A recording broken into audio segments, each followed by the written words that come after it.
Shabbat Shalom, amados irmãos. Shabbat Shalom. Queridos, duas porções hoje, encerrando o livro de Números. Matot Masei está em Bamidbar, Números, capítulo 30, a partir do verso 2, até o capítulo 36, verso 13. Temos Haftarah, referência nos profetas, em Jeremias, do capítulo 1, verso 1, até o capítulo 4, verso 2. Temos também Haftarah em Josué 22 e 1 Crônicas, capítulo 5, a partir do verso 18. E temos na Brit Hadashah, o Novo Testamento, em Mateus capítulo 24, 1 até o 25, 46.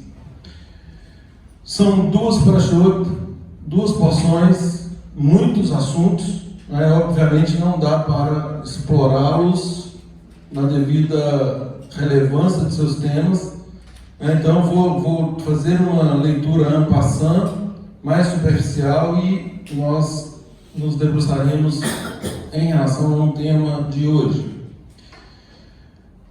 O capítulo 30 começa com uma ordem do Eterno acerca de votos. Começa assim: falou Moisés aos líderes das tribos dos filhos de Israel, dizendo: esta é a palavra que Adonai ordenou. Então, é um mandamento de Adonai, palavra que Adonai ordenou. Quando um homem fizer voto a Adonai ou juramento para obrigar-se a alguma abstinência, não violará a sua palavra, segundo tudo o que prometeu fará. Quando, porém, uma mulher fizer voto a Adonai ou se obrigar a alguma abstinência, estando em casa de seu pai na sua mocidade, e seu pai, sabendo do voto e da abstinência que ela se obrigou, calar-se para com ela, todos os seus votos serão válidos. Terá de observar toda a abstinência a que se obrigou. Mas se o pai, no dia em que o souber ou desaprovar, não será válido nenhum dos votos dela, nem lhe será preciso observar a abstinência que se obrigou. Adonai lhe perdoará, porque o pai dela a isso se opôs. Porém, se ela se casar ainda sob seus votos, ou dito e refletido dos seus lábios, com que a si mesma se obrigou, e seu marido, ouvindo-o, calar-se para com ela no dia em que o ouvir, serão válidos os votos dela, e lhe será preciso observar a abstinência que se obrigou. Então, inicialmente aqui, gente, um princípio, um dos maiores princípios que temos estudado ao longo das últimas porções, sempre enfatizando com relação à nossa palavra, aquilo que falamos. Como isso tem reflexo espiritual, e nós não é de forma inadvertida, eu diria que é de forma irresponsável, não atentamos para isso. O mundo, toda a criação foi feita por meio da palavra. O Eterno falou e aquilo veio a existir.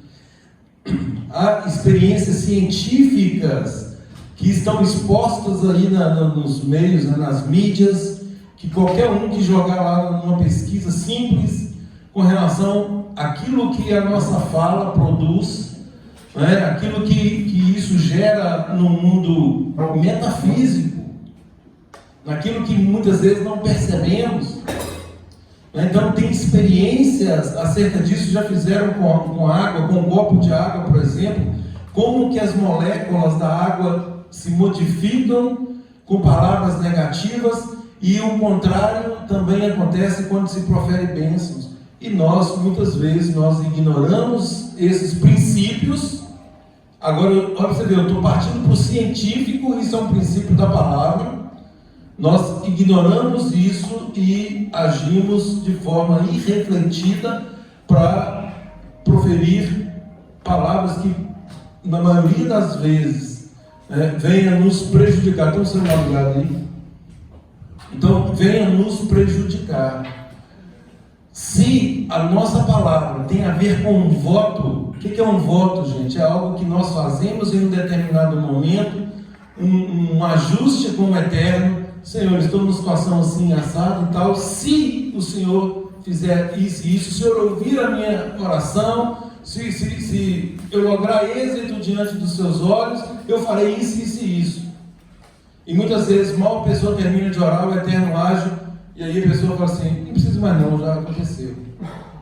Quer dizer, ignora o atuar de Deus, e aí descumpre a sua palavra. É sobre isso que está falando aqui. Então, isso partindo de um homem uma vez feito um voto, a palavra dele, é por isso que Yeshua fala, se nós tivéssemos a noção exata do que é a responsabilidade no falar, nós não precisaríamos jurar. Então, assim, bastaria a comunicação, estaria tudo resolvido. Não, eu farei, pronto, acabou.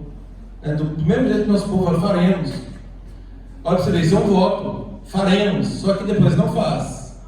Então, o que Yeshua nos traz, ele não está desaprovando o voto ou o juramento, ele está colocando na perspectiva certa, para que nós entendamos a seriedade dos nossos votos.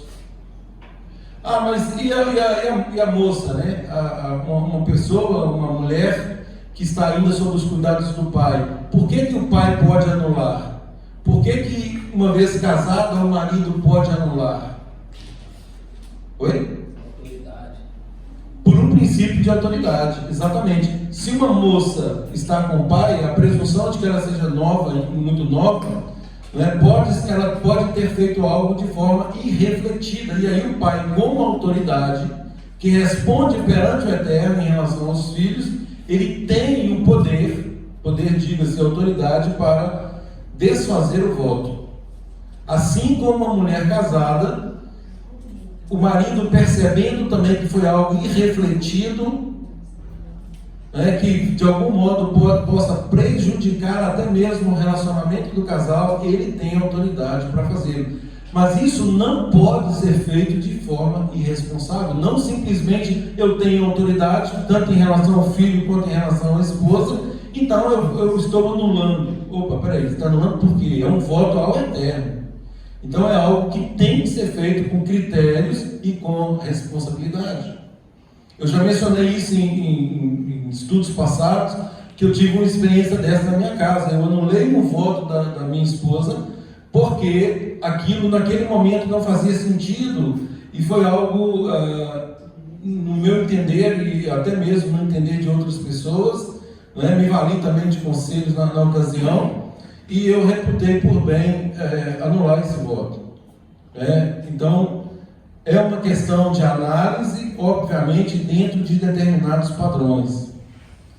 E qual que é o princípio que deve ficar para nós? O princípio que deve ficar, obviamente, é que os votos eles têm que ser mantidos, essa é a regra. Se nós fazemos um voto, é porque naquele momento estamos com uma necessidade de fazê-lo, e obviamente nós confiamos que o Eterno proverá aquilo que estamos requerendo, e obviamente uma vez provido, nós temos que cumprir a nossa parte. Essa é a característica da emuná. Confiança. Eu confio que há um Deus, um Elohim, um Criador, um Todo-Poderoso, que está atento às minhas orações. E eu confio que a segunda característica dele, que é a fidelidade, ele cumprirá para comigo aquilo que melhor lhe apraz. Agora, dentro daquilo que eu estou pedindo, dentro daquilo que eu estou fazendo um voto, inclusive, eu tenho especial atenção do Eterno em relação a isso. Agora, essa segunda característica da fidelidade é a materialização, a concretização do voto. Bom, eu votei, eu fiz um voto, eu fiz uma promessa, eu fiz um juramento, eu fiz um pacto com o Eterno. Então agora é a minha vez de cumprir. E o que nós fazemos, na maioria das vezes, eu espero que isso não aconteça aqui no nosso meio, nós simplesmente viramos as costas e seguimos, como se nada tivesse acontecido. Então, queridos, não deve ser assim. Aqui tem uma advertência séria. É por isso que Yeshua fala que o vosso sim signifique sim, e que o não signifique não. O que passar disso é do adversário. Ou seja, é algo que vem para nos provar e, obviamente, tudo que vem para nos provar, convém que nós sejamos aprovados e não reprovados. Se formos reprovados, nós colheremos o resultado disso. Então, queridos, no nosso meio, de acordo com a Torá, de acordo com todos os ensinamentos de todos os sábios, de todas as épocas, se tem uma coisa clara para nós: não há duas vidas separadas. Não há uma vida espiritual que se vive aqui dentro de quatro paredes, de uma sinagoga, e outra vida lá fora. Há uma única vida, onde o que nós aprendemos aqui, nós praticamos lá fora. Então, e é nessa vida que cumpre apresentar os frutos desse aprendizado.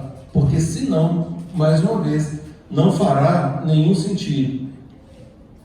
Então, e outra coisa, a questão do voto, ela gera desconfiança, ela gera conflito.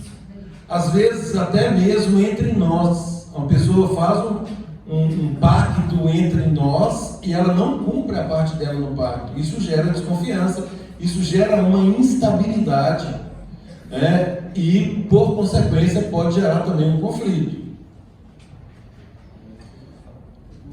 Oi? Exatamente.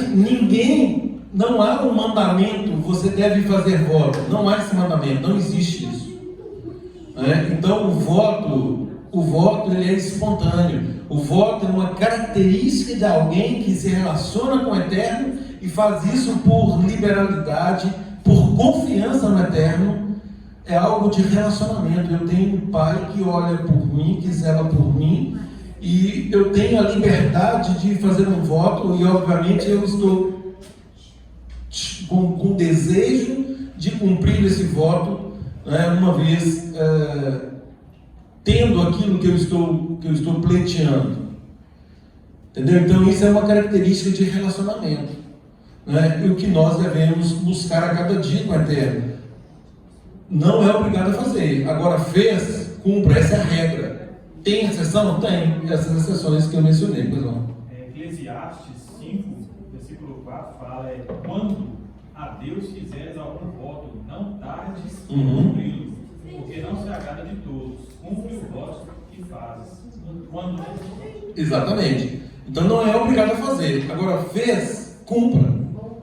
Mas não tem outra coisa. Então, gente, isso é princípio. Se eu falo que eu vou na casa de alguém, aquele alguém está me esperando. Então eu falei que vou, eu vou. É a mesma coisa quando há um agendamento de horário. É terrível isso. Pensa num negócio terrível. E a pessoa marca um horário e chega 30 minutos, 40 minutos, 1 hora depois do horário. Quem trabalha com agenda sabe de quão terrível é isso.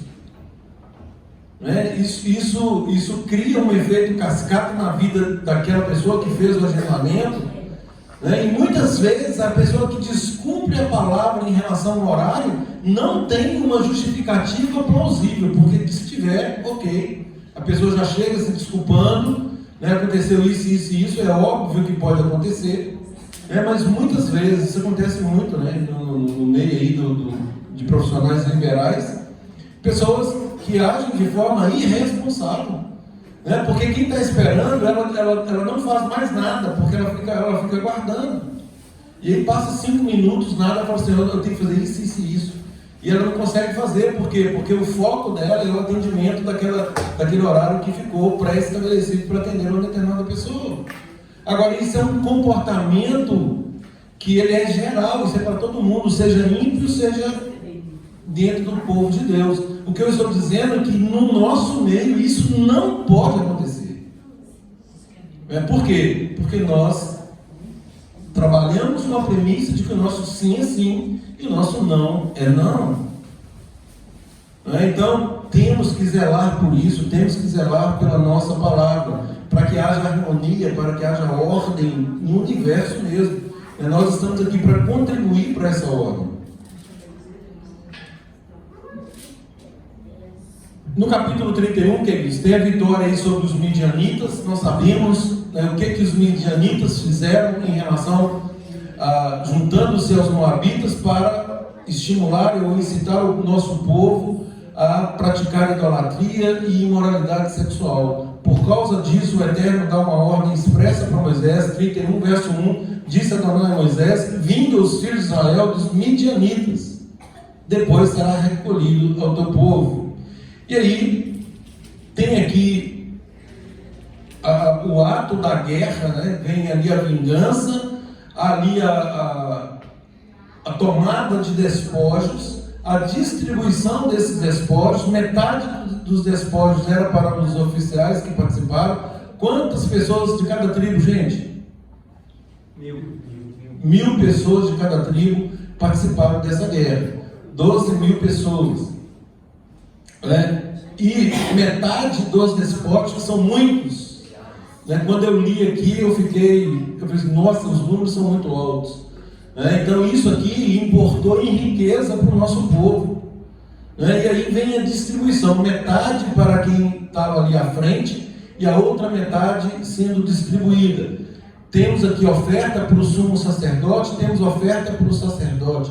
Então há uma distribuição equitativa, mostrando aqui em detalhes que a Torá nos dá direções para todas as áreas da nossa vida. Não há nada que fique descoberto.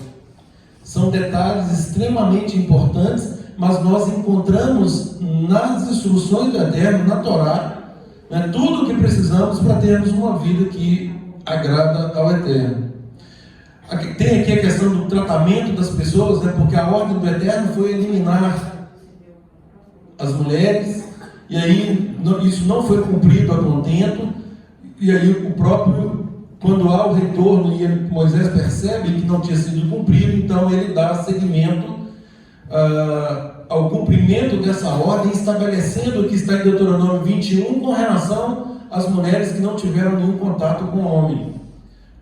Agora, isso está todos os estudiosos falam que essa permissão ela se encontra em harmonia com Deuteronômio 21, que é aquela coisa de quando uma pessoa está em guerra e ele se apaixona por alguém, ele pega uma mulher ali, aí cumpre aqueles requisitos, né? Tem que deixar ela lá no espaço de tempo e tal, 30 dias, e assim, do jeito que está em Deuteronômio 21, para aí sim saber se ele vai desposá-la ou não. Então é seguindo essas diretrizes, e nós sabemos que a palavra do Eterno ela se interpreta de forma sistemática. Você não pode pegar um verso e interpretá-lo de forma isolada. Então tem ali a sistematização que nos dá o cumprimento dos princípios. Então, quando nós sabemos que interpreta-se por princípios, por absolutos do Eterno, né, nós temos condições, o próprio Ruach HaKodesh nos aponta um caminho de solução que efetivamente venha a agradar ao Eterno, que esteja de acordo aí com as instruções dele. Vem na sequência a purificação dos soldados e da presa. Por que purificação, gente? Porque tiveram contato. Exatamente, contato com mortos. Os objetos também tiveram que ser purificados. Como que os objetos foram purificados? Fogo e água. Fogo e água. Aquilo que pudesse ser passado pelo fogo, fogo. Aquilo que não pudesse seria por meio da água. A divisão já falamos, a oferta voluntária dos capitães, que foram doação também que fizeram. No capítulo 32, nós temos as 2,5 tribos que pediram, né, para habitar na Transjordânia, ou aquém do Jordão, antes do Jordão. Todo o nosso povo estava indo para a terra de Canaã. 2,5 tribos solicitaram de Moisés permanecerem ali por causa, ao argumento, ao fundamento de que tinha ou possuía muito gado, né? E aí o que acontece inicialmente? O que acontece? Foi colocando uma condição para ele.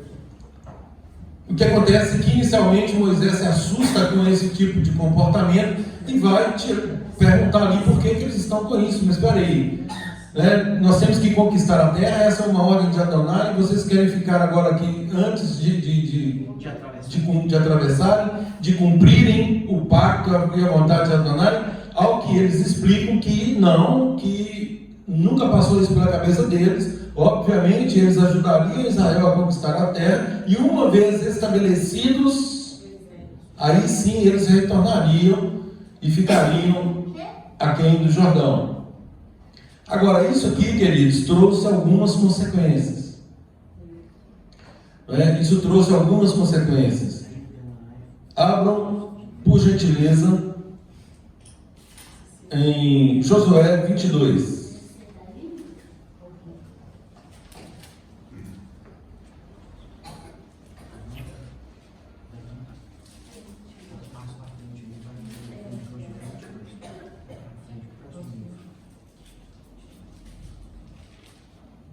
Josué 22. Começa aqui falando, no capítulo 22. Então Josué chamou os Rubenitas, os Gaditas e a meia tribo de Manassés, que foram exatamente as tribos que ficariam daquém do Jordão. E lhes disse: tendes guardado tudo quanto vos ordenou Moisés, servo de Adonai, e também a mim me tendes obedecido em tudo quanto vos ordenei. Nós sabemos o que? Josué foi eleito sucessor de Moisés. Estava ali como líder da nação de Israel, e Josué aqui está falando, está dando um bom testemunho dessas duas tribos e meia, falando que eles estão sendo fiéis tanto ao Eterno quanto a Ele como líder.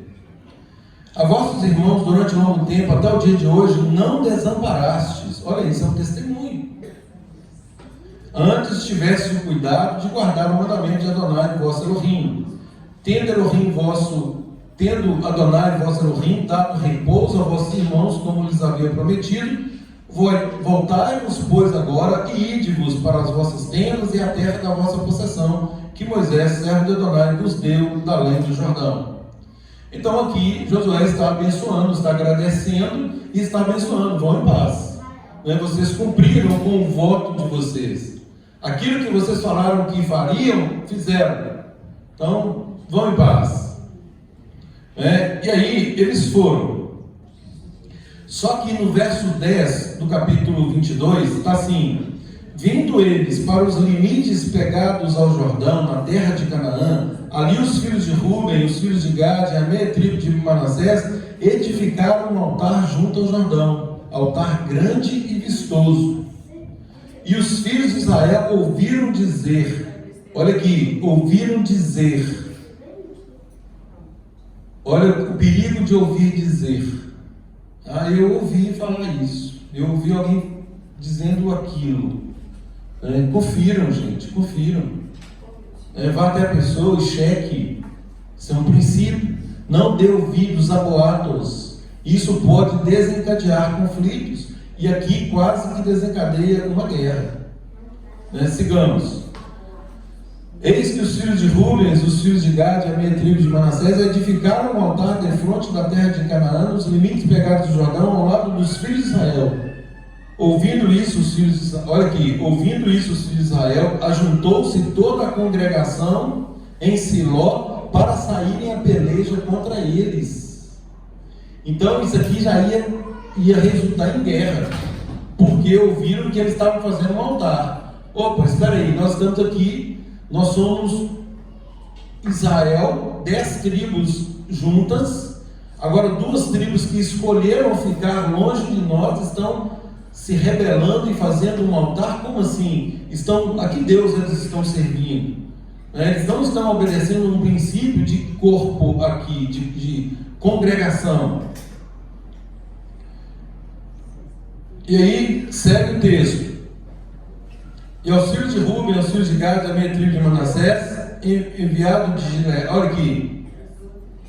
Aqui, Evandro, a sua resposta. E aos filhos de Ruben, aos filhos de Gade e a meia tribo de Manassés, enviaram os filhos de Israel para a terra de Gileade. Quem? Pinhas, filho de Eleazar, o sacerdote. Então, envia Pinhas. Nós estudamos para achar Pinhas na semana passada. Olha ele aqui agindo agora como um intermediador, alguém para solucionar um aparente conflito. E ele foi com 10 príncipes com ele, de cada casa paterna, um príncipe de todas as tribos de Israel, e cada um era líder da casa de seus pais, entre os grupos de milhares de Israel.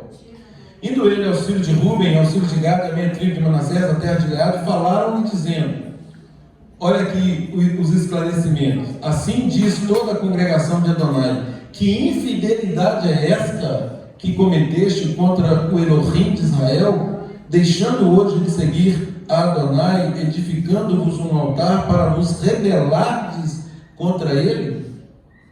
Acaso não nos bastou a iniquidade de Peor, de que até hoje não estão ainda purificados, posto que houve praga na congregação de Adonai, para que hoje abandoneis a ele? Se hoje vos rebelais contra Adonai, amanhã se irá contra toda a congregação de Israel. Se a terra da vossa herança é imunda, passai-vos para a terra da possessão de Adonai. A presunção aqui de que aquele local já não era um local apropriado, e ele está dizendo, junte-se a nós. Se você está tendo algum problema, se vocês estão tendo algum problema aqui, passe, venha estar conosco. Mas não vos rebeleis, porque contra Adonai nem vos rebeleis contra nós, edificando-vos um altar afora o altar de Adonai, o nosso Elohim. E aí ele cita no verso 20 aqui um exemplo, né? Não cometeu Acã, filho de Zera, infidelidade no tocante às coisas condenadas, e não veio ira sobre toda a congregação de Israel? Ah, mas espera aí, Acã comete um pecado e vem ira sobre toda a congregação? Gente, atentem para isso, esse é um princípio de corpo. É por isso que a Brit Hadashah é tão enfática na questão de tratamento, de alinhamento, de correção. E há quem prefira ficar fora, porque não quer ser admoestado, corrigido. Por quê? Porque está fora do padrão de um coração ensinável. Se uma pessoa não tem um coração ensinável, ela vai trazer prejuízos ao corpo. Aqui é o exemplo que ele menciona. Pois aquele homem não morreu sozinho, olha aqui, ele não morreu sozinho na sua iniquidade. E isso é corpo, isso é corresponsabilidade. Somos corresponsáveis uns pelos outros. É por isso que às vezes somos taxados de chatos, né, de exigentes. Hoje aí me chamaram até de Finéias, né, de Pinhas. Então assim, isso é zelo. Isso é zelo, temos que ser zelosos. Isso não é uma característica de liderança, isso é uma característica nossa, principalmente dos homens dessa sinagoga, que tem uma obrigação para com esposa e filhos. E aqueles que ainda não os têm, obviamente os terá num pensamento normal, né, de crescimento e multiplicação. Ou por opção, se não quiser ter, não é pecado também, mas o importante é que saiba desses princípios para que possam criar uma família ou estabelecer um relacionamento de acordo com o padrão que o Eterno já estabeleceu. Então, isso está dentro do princípio de corpo. E aí, no verso 21, responderam então os filhos de Ruben e os filhos de Gad, a meia tribo de Manassés, e disseram aos líderes dos grupos de milhares de Israel. Olha aqui, gente, um mal entendido. Mas olha o que esse mal entendido quase que resulta em milhares de mortes. E outra, entre irmãos. Por quê? Porque alguém ouviu dizer. Ouvi dizer aí, estão falando isso. Olha o Lashon Hará, olha a falta de transparência, a falta de andar na luz, o falar às ocultas, o proferir palavras ao vento. Nunca é ao vento. Nunca é. Se nós proferirmos palavras danosas dentro da nossa casa, isso terá influência sobre o nosso cônjuge, sobre os nossos filhos. É por isso que a palavra adverte para tomarmos cuidado com aquilo que falamos. Eu comecei o estudo de hoje falando sobre isso, o cuidado e o poder das palavras. Verso 22. O poderoso, o Deus, Adonai, o poderoso, o Deus, Adonai, Ele o sabe. Israel mesmo saberá, se foi em rebeldia ou por infidelidade contra Ele, hoje não nos preserveis. Olha aqui, isso é um juramento. Não, se eu tiver cometido qualquer coisa que venha a ferir os mandamentos de Elohim, de Adonai, né? Então que nós não sejamos preservados. Nós queremos pagar então pelo nosso erro. Se edificamos altar para nos apartarmos de Adonai, ou para sobre ele oferecermos holocausto e oferta de manjares, ou sobre ele fazermos oferta pacífica, Adonai mesmo de nós o demande. Pelo contrário, fizemos por causa da seguinte preocupação. Olha aqui, existia uma preocupação ali para fazer o que fizeram. Justifica? Vamos ver o que eles falam. Amanhã, vossos filhos, está falando com os líderes, está falando com Finés aqui e os demais líderes. Amanhã, os vossos filhos talvez dirão aos nossos: que tendes vós com Adonai, o Deus de Israel? Pois Adonai pôs o Jordão por limite entre nós e vós. Ó filho de Ruben e filho de Gade, não tendes parte em Adonai. E assim bem poderiam os vossos filhos apartar os nossos do temor de Adonai. Ou seja, gente, começou com divisão. Não era para ter sido assim. Como que pode? Qual é a regra, né? A regra era, o Eterno prometeu qual terra para todas as 12 tribos? Canaã. Então, se o Eterno falou que aquela terra manava leite e mel, que aquela terra era cheia de bênçãos, que todos estavam sendo encaminhados para lá, qual era a obrigação dos filhos de Israel? Confiar. Obviamente, confiarem e adentrarem a terra. Agora fizeram um juízo de valor por conta própria. Opa, esse negócio aqui está verdinho demais, é a grama do vizinho, né? A mesma escolha de Jó. Essa grama aqui está muito verdinha. Eu acho que nós vamos ficar por aqui. Nós temos muito gados e tal, sem saber o que estava lá na frente, na sua inteireza, e o que é pior, sem bitarrão, sem confiança, sem crerem que de fato o Eterno atuaria em favor deles. Optam por conta própria ficar numa situação de divisão.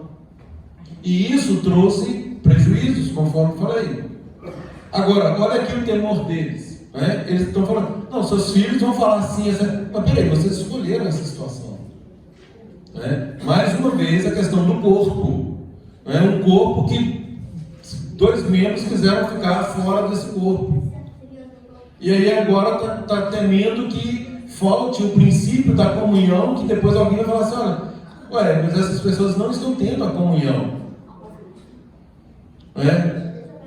Verso 26, pelo que dissemos, preparemos-nos, edifiquemos um altar, não para holocausto, nem para sacrifício, mas para que entre nós e vós, e entre as nossas gerações depois de nós, nos seja testemunho que possamos servir a Adonai diante dele com os nossos holocaustos, os nossos sacrifícios, as nossas ofertas pacíficas, e para que vossos filhos não digam amanhã aos nossos que nós não temos parte em Adonai.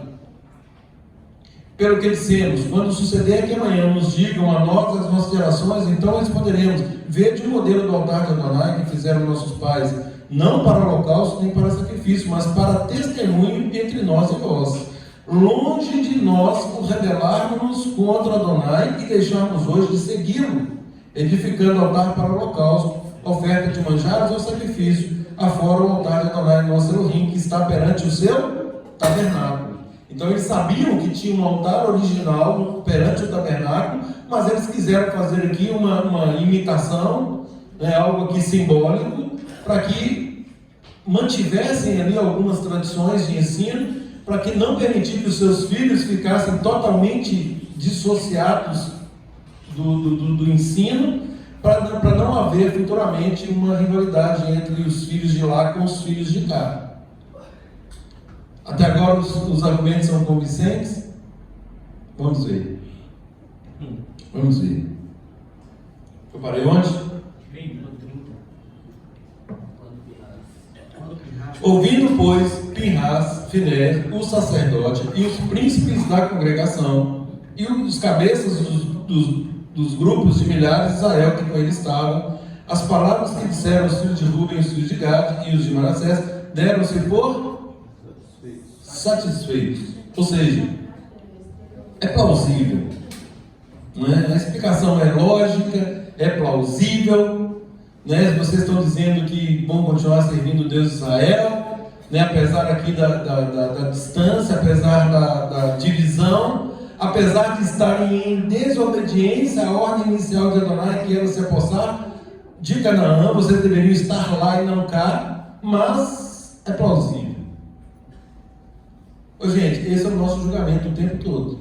Nós fazemos essas ponderações contra a palavra do Eterno e nós damos um jeitinho, é plausível. Isso aqui é bem justificado. Afinal de contas, 2,5 tribos.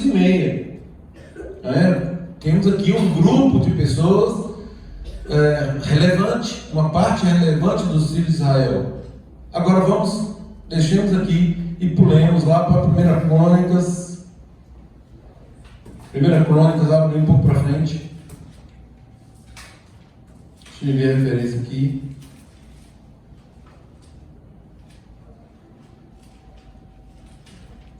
Primeira Crônicas, capítulo 5.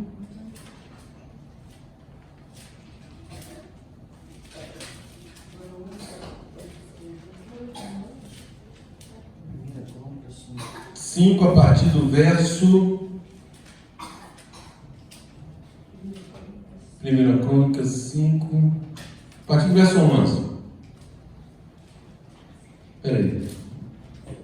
Não, a partir do verso 18. A partir do verso 18. Aqui está contando uma parte da história, só para confirmar isso aqui. Mas olhem para vocês verem o que é a separação de um corpo, o que resulta nisso. Nós falamos que era plausível, não é? Não, isso é justificável. Eles desobedeceram e tal, mas é justificável. Vamos ver o que vai acontecer aqui. 1 Crônicas, capítulo 5, a partir do verso 18 até o verso 26. Dos filhos de Rubens, dos Gaditas e da meia tribo de Manassés, exatamente o povo que estava naquele do Jordão, homens valentes que traziam escudo e espada, entesavam o arco e eram destros na guerra, houve 44.760 capazes de sair ao combate. E aí aqui começa a descrever os combates que eles tiveram e que tiveram êxito, eles foram vencedores nos combates. Estava tudo certinho, né? Estavam servindo a Adonai, tudo certinho, o Eterno dando vitória, né? Agora vamos direto para o capítulo, para o verso 24 e seguintes.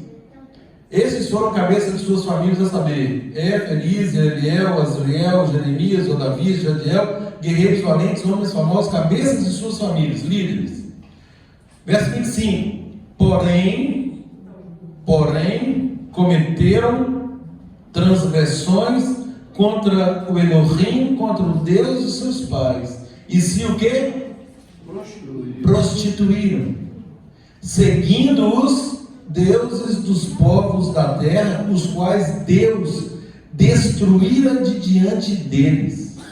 Pelo que o Elohim de Israel suscitou o espírito de Pul, rei da Síria, e o espírito de Tiglat-Pileser, rei da Síria, que os levou o quê? Cativos, a saber, os Rubenitas, os Gaditas e a meia tribo de Israel. De Manassés, perdão. E os trouxe para Ala, Abor e Ara, para o rio Gozã, onde permanecem, registro aqui, até os dias de hoje. Esse é o cativeiro da Síria. Veja bem, se eles estivessem lá junto na terra de Canaã, isso teria acontecido? Não. Ou aconteceria da forma que aconteceu? Estavam fora do corpo, por opção, por satisfação dos olhos, ou seja, por cobiça, optaram em dar um jeitinho na vontade de Adonai. Pela lógica deles. Pela lógica humana. E aí, gente, é que vem o zelo nosso.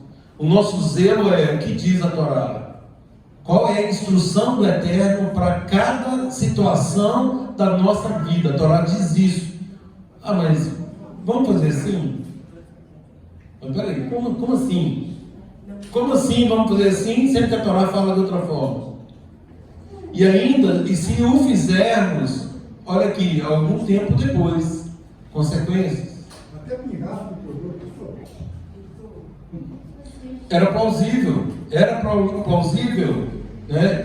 Mas são argumentos que convencem, argumentos sofismáticos, argumentos antropocêntricos. Afinal de contas, são 2,5 tribos que estão aqui, né? E que têm que ter satisfeitos a sua vontade.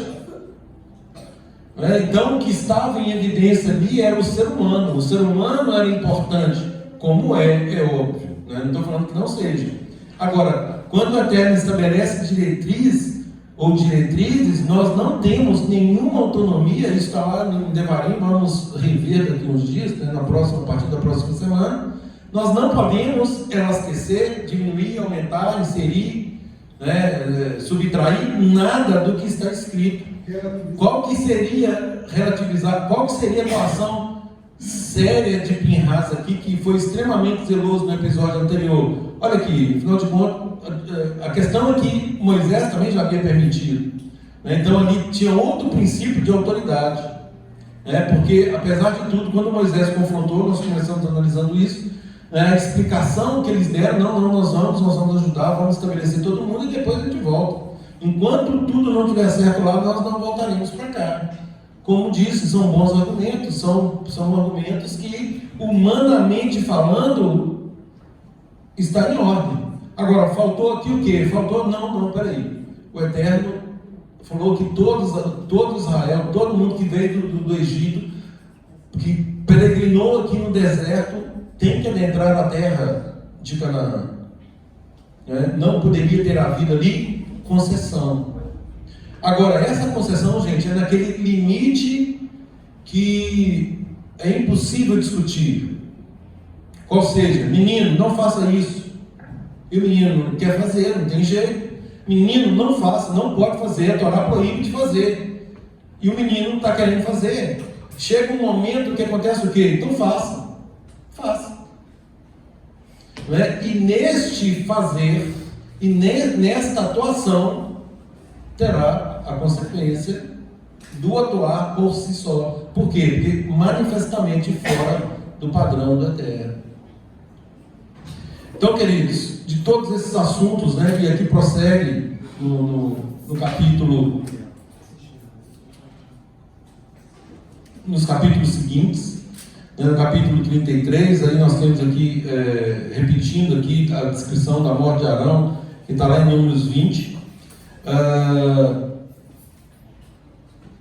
A questão da divisão das terras, as cidades refúgio, né? Criaram as cidades refúgio para o homicida involuntário, né? O homicídio culposo tinha ali uma proteção dentro dos filhos de Israel. Criaram umas cidades que aquelas pessoas que cometessem esse homicídio involuntário por acidente, elas eram protegidas de eventuais algozes, né? Para evitar qualquer problema.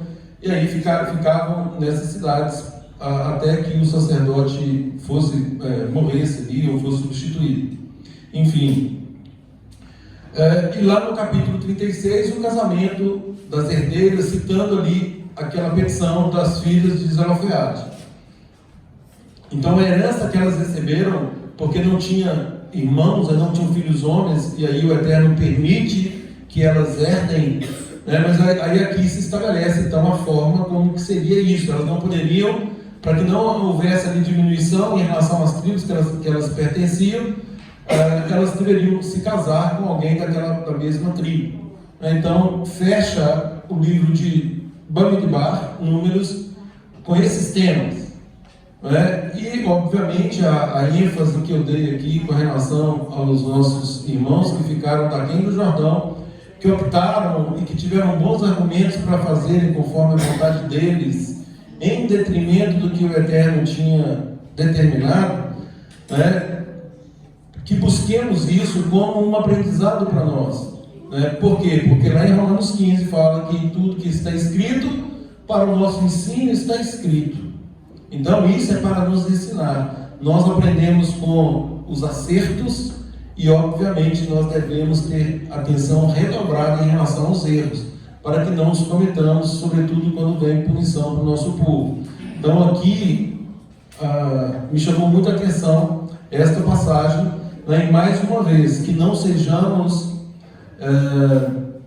negligentes em relação aos princípios de Adonai, né? Cumpramos o que ele já estabeleceu em todas as áreas da nossa vida, a começar obviamente dentro da nossa casa, né? De modo que não agrademos a homens ou não satisfaçamos os nossos desejos, mas que o nome de Adonai seja honrado, né? E sobretudo que nós recebamos a aprovação dele e não de homens quando finalmente formos chamados.